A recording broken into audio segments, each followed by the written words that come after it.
Hello, Jesus Thumbprint again. Today's story, I'm going to pick up where I left off with the last one, where I said Jesus came to me as a man.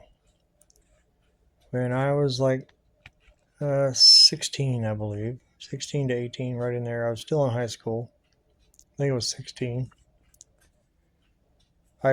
We lived a block away from the school, and I was go home for lunch and then come back.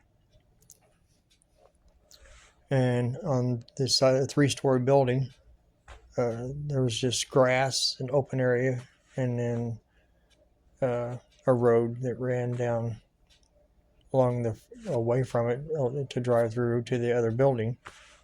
But there was nothing in this area. It was bigger than a basketball court or tennis courts, any of that. So about that size or more. Just the building. No sidewalk, nothing there or anything. Sidewalk came down to that one corner, but going the other direction down towards the other end of the building, other gymnasium and area, there was nothing, just grass. So I'm on my way back up to go to school to get back to my class, which was up on the second or third floor. I think it was second floor. I'm walking up to the school. There's nobody there. It's just the building. And I look down where I'm walking, and I'm almost to the building. And I look back up, and all of a sudden there's this old black gentleman with a cane, can barely walk, standing there at the edge of the building. And it's like, where did he come from? Because when I was just looking there, and there was nothing, nowhere, no one around. And he would have had to have walked a long ways to get there, because there's the building's pretty good size. Like I said, about the size of the area was about the size of a tennis court or basketball court. So he appeared out of nowhere. I don't know where he came from. And as I'm walking up, he proceeds to walk towards me, and he's limping. Like I said, he had a cane. And he starts talking to me, and the one thing that I remember him distinctly saying that I am the last generation. We are the last generation, and that I will not know death. Jesus is coming in our time, in my generation, my time. That he is coming back.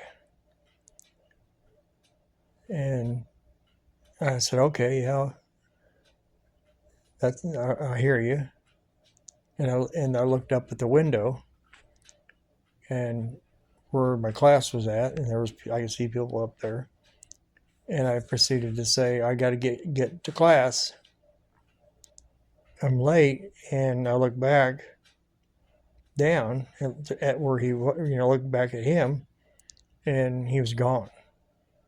There was, like I said, he was limping, so I couldn't run that fast to get anywhere gone or out of the area that quick. I don't even think a car could drive fast enough to get it to be gone that quick. I literally just looked up and then said, I got to get to class, and looked back down, and he was gone. And he was limping.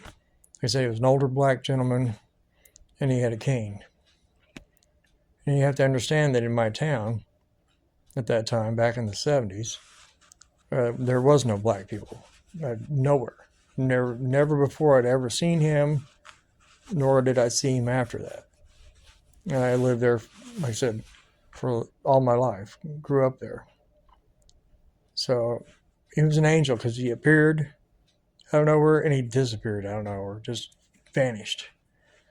But like I said, the main thing that he said was that I am the last generation, that I will not know death. So the Lord is coming back in my time, in this generation that we're in. So I just wanted to share that story, that people need to get their hearts right with God. He is coming back soon. And tell everybody you can to to repent and ask for forgiveness of their sins and get their heart right with God and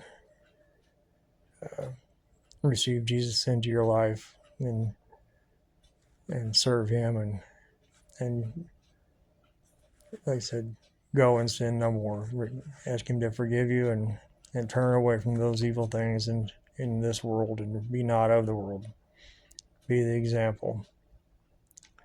So, anyway, that was the story for the day. And as for now, I'll get on to the next story. But God bless you, and we'll see you next time.